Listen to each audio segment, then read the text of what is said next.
Busa anak, paningkamot gayod. Kay maningkamot usab ako. Alang sa imuhang kaugmaon. Nay isa ka bata nga nagtubo sa iyang gidikanan nga isa ka mag-uuma. Sa ilang pag uma ungid sa bata nga pirtig yung lisura ang mag-uma. Hantod nga nagdako siya. Ang bata sige gyud siyang gatabang siyang amahan. Unya na ay time mangutana pa siya nga kini bang atong pag-uma aduna ba'y pag-asinso? Niingon ang amahan, anak, kung dini kita magyuta mag-uma sa bukid, hantod lang siguro maminyo ka, dili kita maka lingkawas sa kalisod. Ug unya ang anak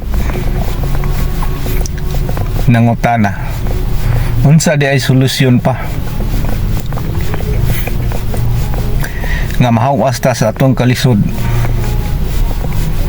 Nitubag ang amahan, ang pag-eskwela gyud ang solusyon nga makahawas ta sa kalisod, anak. Ang anak niingon, layo man kayo ang atong eskwelahan pa, makalahutay ka ako sa pag-eskwela. Hintubag ang amahan,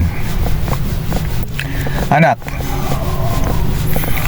kung gustuhon gyud nimo nga aduna gyud kay mahuman, maningkamot ra gyud ka sa imuhang pag-eskwela ug walay laay-laay. Kay ang pag-eskwela mao ra gyud na ang makahawas atong kalisod. Og ang anak nitubag, pa ako ra gyud isa ang mag-eskwela, kay ang ato ang gipuy-an lasang pa kini.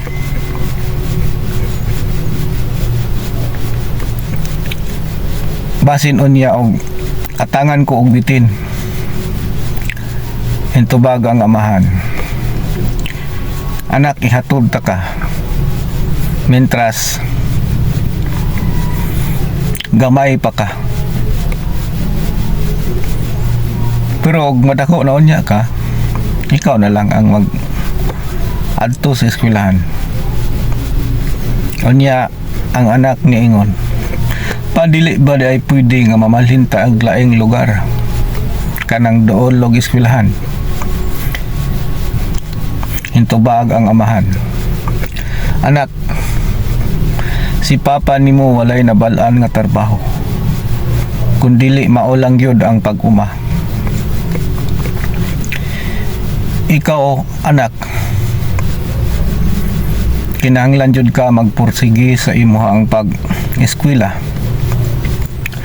kay ikaw ra gyud ang bugtong na kung paglaom nga makahawas ta sa kalisod. Kay kiniing maong yuta nga atong giuma, yuta pa kini sa imuhang lulo kaniadto nga wala nila makurtibar, wala nila ma-develop ang maong area. Mo ni nga antod karon nagpabilin ni siya nga mura lang gihapog lasang,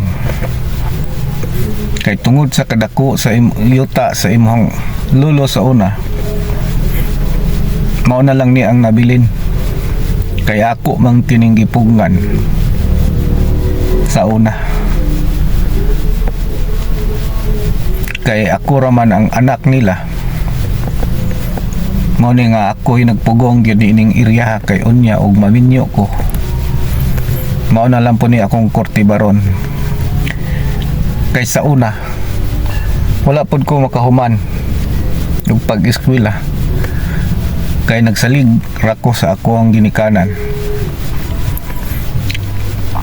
Mao ikaw paningkamuti nga ang pag-eskwela kay basin og ikaw ra ang makahaw sa atong kalisod. Kay sa una sa imong lolo tinuod dako sila og kayutaan pero wala mi ka eskwela tungod sa akong ginikanan nga anaapod nila ang mga bisyo, klase-klaseng bisyo. Wala sila makahuna-huna sa pag-eskwela, sa pagpa-eskwela kanako. Og karon anak, hingnon ko ikaw paningkamot kay ako usab maningkamot aron makatustos ko sa imong pagtuon. Paningkamuti anak nga naa kay mahuman kay maura gyud ang solusyon nga og maminyo kanaon niya. Dili na nimo sunod ang ako ang pag-uma kay naanaon niya ka sa mayo nga trabaho. Busa anak, paningkamot gayod anak sa imong pag-eskwela. Ug unya ang anak nitubag otay paningkamutan ako mintras abunda pa ang ato ang abot nitubag ang amahan. Tama ka anak, paningkamot mintras muhatag pa ang maong yuta sa insakto nga produkto. Kay gani karon wala pa man tang gagamit og abono. Ang uban diha nga mga lungsod nakaprodukto man sila pero nagagamit na silang abono. Busa anak, paningkamot gayod kay maningkamot usab ako alang sa imong kaugmaon.